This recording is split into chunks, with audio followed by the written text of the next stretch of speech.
Hey, fellas. All right, I'm gonna go ahead and try to do a video again. I've been having problems with that over the last few years and got tired of dealing with it. So kind of took a pause from it, but I'm gonna try it one more time and let's see if it works. So we're into the final two games of the season, and the playoff picture is fairly clear, actually. That damn dog is fairly clear for it to be two games left. So I'm gonna walk through it. So don't forget, you got top three records in each league, and then you got the next two highest scoring teams for the wild card, regardless of division. I'm sorry, I said league. Top three places based on record for the divisions, and then the next two highest scoring teams, regardless of division, gets the wild card spots. So let's take a look. NFC division.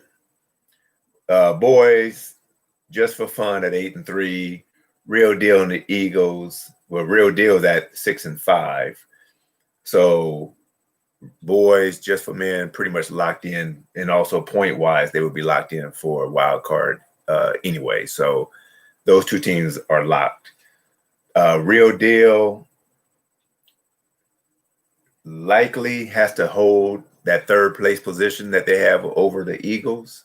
Either one of those two teams are going to get in on record only. They're not going to have a shot at the wild card.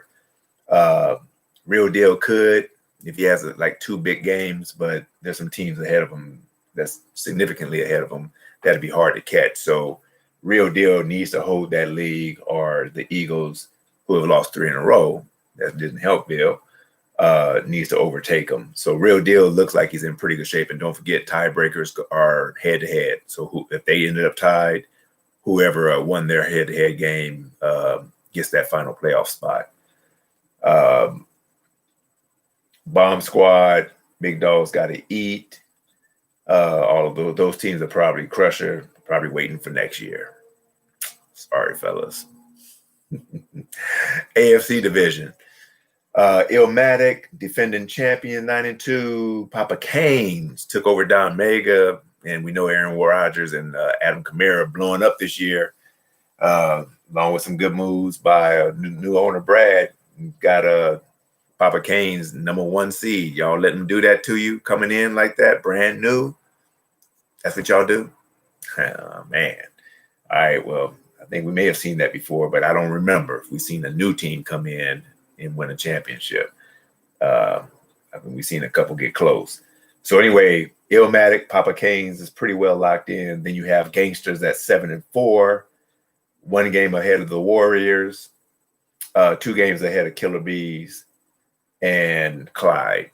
So that situation is pretty interesting because Gangsters are pretty well locked in as well, based on not only the record, they're in third place at 7-4, but also because of points. So right now they have a fairly substantial lead on, well, let me not say that, not a fairly substantial, a little lead on Killer Bees, and like about a 24-point lead on Clyde.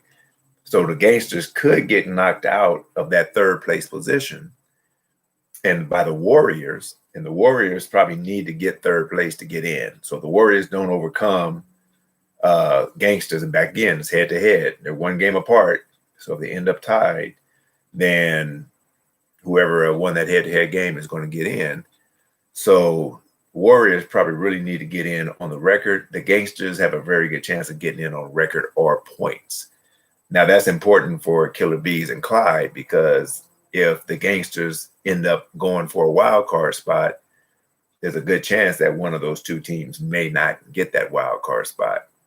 So that's going to be interesting to watch over the next couple of weeks to see how those positions. So right now, those teams need to keep scoring, and then worry about whether, like I said, if Gangsters are going to end up in third or the Warriors are going to end up in third. But the Gangsters, Killer Bees, and Clyde, they need to keep scoring to lock up those wild card spots, because it looks like it's going to come out of that division, not the NFC. So been an interesting season. We're living in that quarterback era. Who was that? Didn't somebody say that quarterbacks didn't matter in this league? Who said that? I don't know. I can't remember. But all these top scoring teams have, probably the top 5, 6, 7 quarterbacks in the in fantasy in our league are going to be on these teams and going to be relative going into the playoffs. So it'll be interesting to see. Trade deadline is passed, so no more trading. Everything else, ad drops and so forth, is as usual. And I'll check in next week if this video goes smooth and I don't end up with some nonsense. I'll do another one next week. But right now, that's the way it looks. And good luck going into second to the last week, whatever week that is week 12. And we'll see where it goes. So I'll talk to everybody later. Peace. Hope everybody's safe too. I haven't talked to some people, but hope everybody's doing well out here with all this stuff going on. So we'll holler back. Deuces.